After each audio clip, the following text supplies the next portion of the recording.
Assalomu alaykum hurmatli aziz qarindoshlar. Yoshlar ovozi to'pi kasb egalari nomli peridachini davom qilmoqda.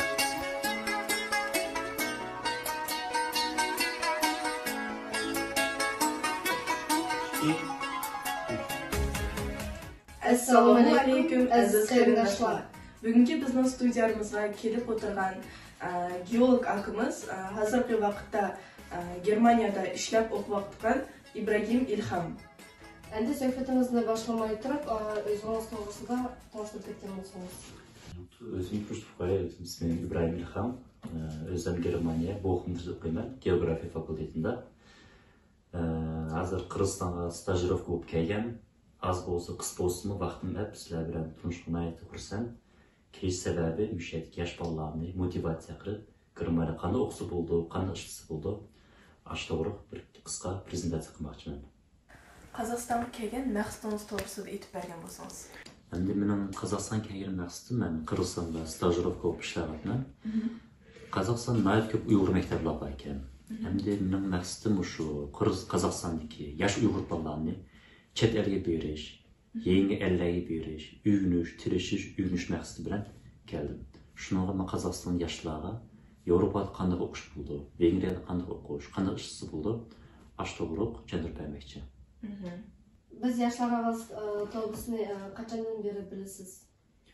Men yoshlar to'g'ri bilan taxminan 2020-2021 boshlab taniyman. Sizlarniki videolarni Instagramda payqagan, masalan, kelin taqdiri, ana tili so'zlash, qisqa videomizda adab, axloq to'g'riliq, qo'shni haqqi to'g'ri bo'lsin. Ashlarni ko'rib, nayt xursand bu inlarim ko'zitib, uyutib, annekin boshqa gruppalar bo'lsa, boshqa Uyg'ur evitib, ashta qilgan. Shunga nayt xo'shal bo'lib, sразу sizlar bilan chilib, mushloq irtibatga kelganda. Endi navbatda prezentatsiyalaringiz to'g'risida aytib bergan bo'lsangiz. Endi biz Germaniya bilan 4 tar prezentatsiyani qildik. Başdaki universitet. Mesela Qozog'iston utul Germaniya qanday universitet başçısı bo'ldi, qanday vizani olsa bo'ldi, qanday ma'lumotlar bor. Endi universitetga kirish nihoyat qiyin. Shuni undan boshqa yo'llar bor. Masalan, AOP'da program bor. U AOP program 1 yillik Germaniyaga berib, bir nemis ayoli bilan yashab, nemis tilini o'rganib, kurslarga berib, annik u programdan ya kollej ya universitet topshirsa bo'ldi. Bu eng o'ng'ayi. En o'ng'ayi. Onun birisi Ausbildung bir program bor. U mening o'yimcha eng yaxshi program. Chunki Ausbildungda ham maktab berib, kollej berib o'rganasiz, ham shirkatga berib praktik ishni qilasiz. Buningda ham praktik bilan teoriya ma'lumotni tang olasiz. Ham aqchini topsiz, lekin o'zingiz ishlab, kelajakda o'zingizning biznes qurarsiz. 4-chi prezentatsiya Vengriya, Hungaricumda bir stipendiya bor. Hozir Qozoq hukumati bilan Vengriya hukumati nihoyat yaxshi ishlaydi. Har yili Vengriya hukumati Qozog'istondagi bolalarga 250 stipendiyani berdi. Bu bolalar stipendiyani erishib Vengriyaga xohlagan kasbni universitetda o'qisa bo'ldi. Bu o'qishdan bo'lak o'qigan yana boshqa o'qishlaringiz bormi? Masalan, Germaniya o'qiyotgan vaqtimda mening professorim chaqirganda meni ofisiga. Chaqirib, Ibrohim, sen nima ish qilgan bor deb. Men kelajakda chet elga berib, o'qib, o'rganib ish qilgan bor desam, onda bo'lsa sizni Vengriyaga avtaylik dedi-da. U Vengriya hamda qiziq yeri exchange program Erasmus. Sap yaxshi o'qigan bolalar avtadi. Men darsga qilsam, siraydu normal o'qiganda, yaxshi normal o'qigan bilan tirishchan, ma'lum o'qidi. Ko'p proyektdan qildi, aktiv ishchan debchi. Shuni meni Vengriyaga avtadi. Men Vengriyaga borgandan keyin o'ylayni hammasi o'zim tepishim kerak-da. Ashadanda guruhda bir adam topdim. Depozit to'laysan, depozitni-chi uyga. Ma'qul deb aqchini avatdim. Sumkam ayb o'tirib Vengriyaga ketdim. Chaqsam chiqmaydi adam. Men gumondim-da, bu aldab qo'ymasin-chi endi deb. Chaman chiqmaydi. Andan keyin problema ayapdan kechib qoldi-da. Kechga qolgan Budapesht aeroportiga. Hotellar to'lib ketgan vaqtda. U vaqtda faoliyat bo'lib ketganda. Hotellar yo'q, avtobus yo'q, poyezd yo'q. Qanday qilamiz? Amaliyot bir kecha shu poyezdimizda uxlab qoldik. Qo'ndiqda. Andik 3 soatlik yo'l poyezd bilan Seget shahriga bordim, mening universitetimga. Çayman çıkmaydı o adam. Beni blok qıptı. He boldu. Aldı tüpte dep. Bir gün 10 saat bütün şehir aynıp öğrenizdim. Hey manga ben sizden öy gerek dep. Unutkucu kalman dep. Ahırı bir günü ön taptım. Kontraktını kıldık. Bu kontrakt bir cümleden keyin bekalındı ekan da öy. Onu biz qanday qilamiz deb bir futbolni po'lyapti kesh. Bütün yeri setka zaborla. Eşyadan almışıp, yamışıp çıkıp, bunda bir kiyim almıştın yapatı yıpıqtık. Eşya bir küçük uxlay desem, yağmur yağdı. Şak.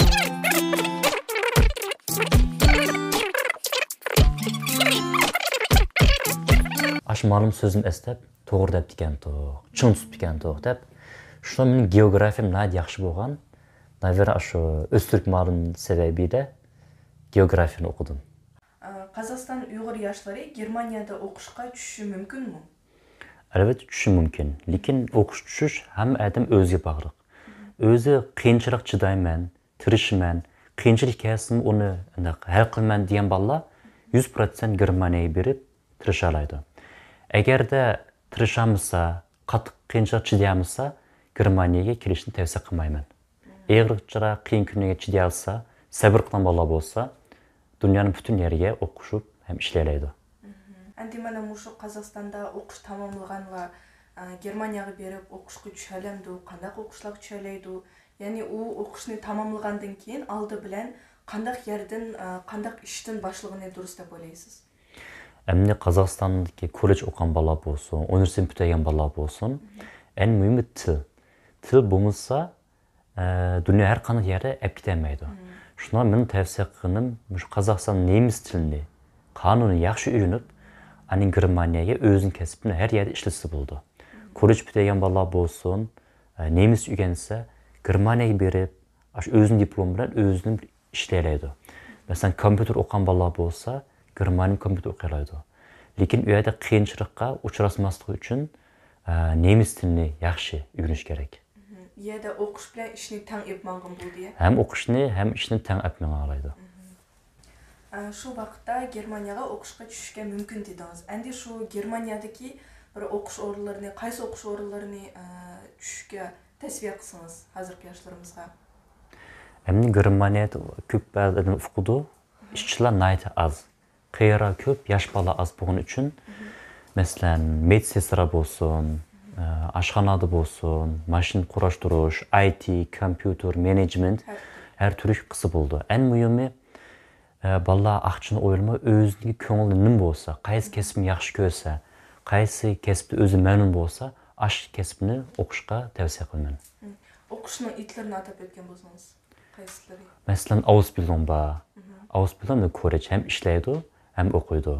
Buningda hamda IT bor, kompyuter, andikin hotel fahman deydi, hotel management. Hotel mehmonxonalarni yurdirib, anan keyin sistem gastronomiya bor, oshxonani ishlab, oshxona prosta tamoqxona qilish emas, bir oshxonada ko'p logistik ishlar bor, hisobot ishlar bor, finance deymiz ularni.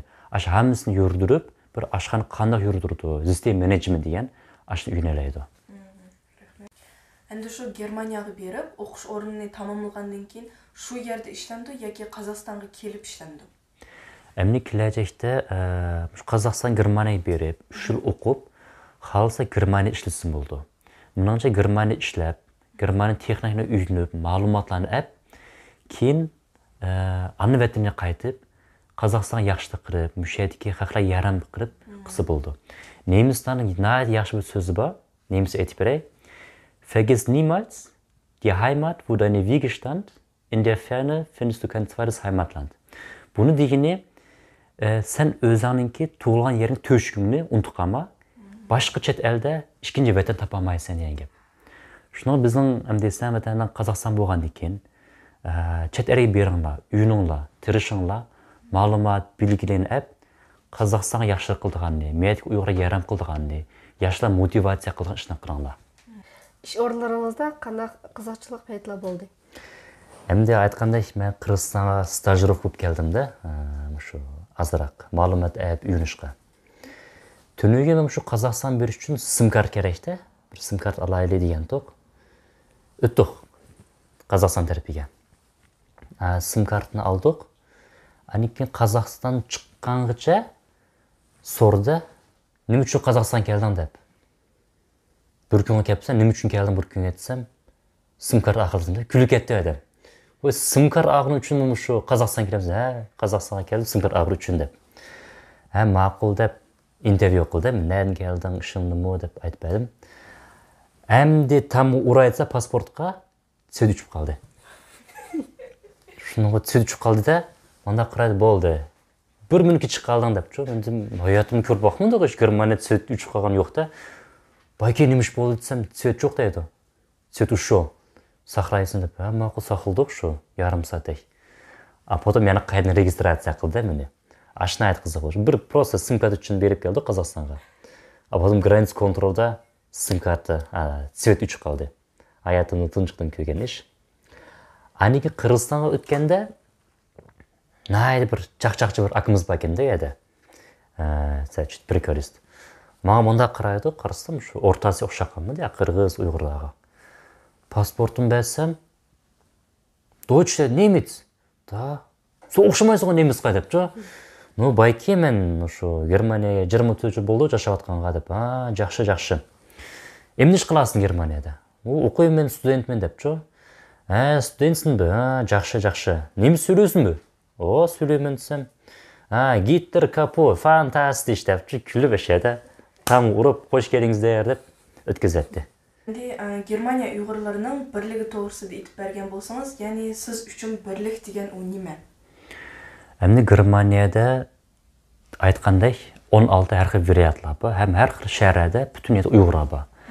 Ben endi xos o'zimizdagi Uyg'urlarni tushuntirib, biz yashayotgan yerda intimaq jihatdan yaxshi. Chunki Uyg'ur az bo'lgandan keyin bir-birimizga ehtiyojimiz bor.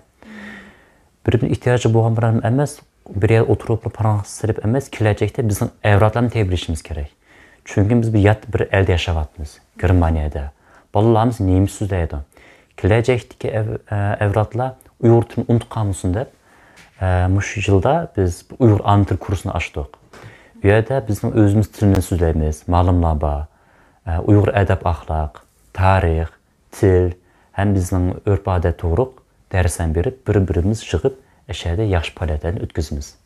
Andan keyin bizning Lon degan shaharda har yer sendab yarmarkalar bo'ldi.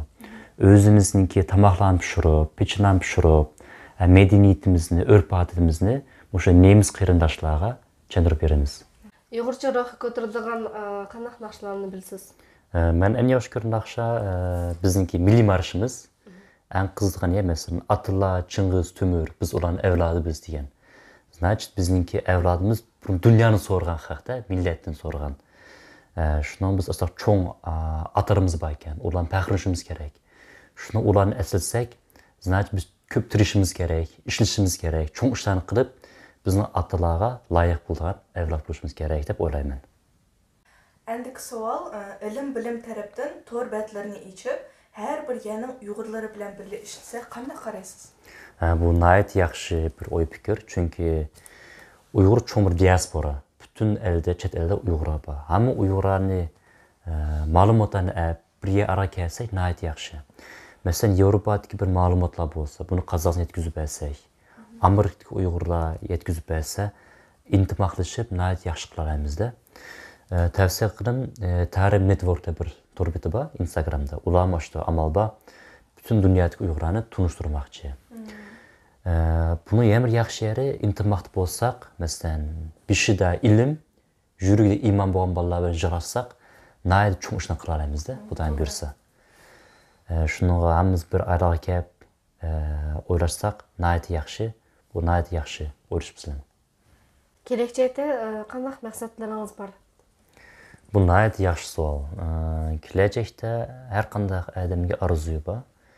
Cho'ng orzudan birisi shu qancha ko'p Uyg'ur yosh bolalar o'qisa, bilim olsa, chet ellarga berib, o'zining millatini, urf-odatini da'vat qilsa, ashuni orzu qilaman. Shunga yosh bolalar aktiv bo'lish kerak, tirishchan bo'lish kerak. Yaxshi o'qish kerak, chet ellarga berib, chet elni ko'rib, qancha narsa ko'rsa, shuncha ko'p bilimga ega bo'ldi. Ash bilimni boshqalarga yetkazib berish kerak-da. Masalan, nayt bir men o'zim yurgan direktorim bor, ma'lum. Onunla aytqanda, sen 100 balalarni o'qitish mumkin deydi. O 100 balalardan 10 bala, naverno, yaxshi bo'lib chiqdi deydi.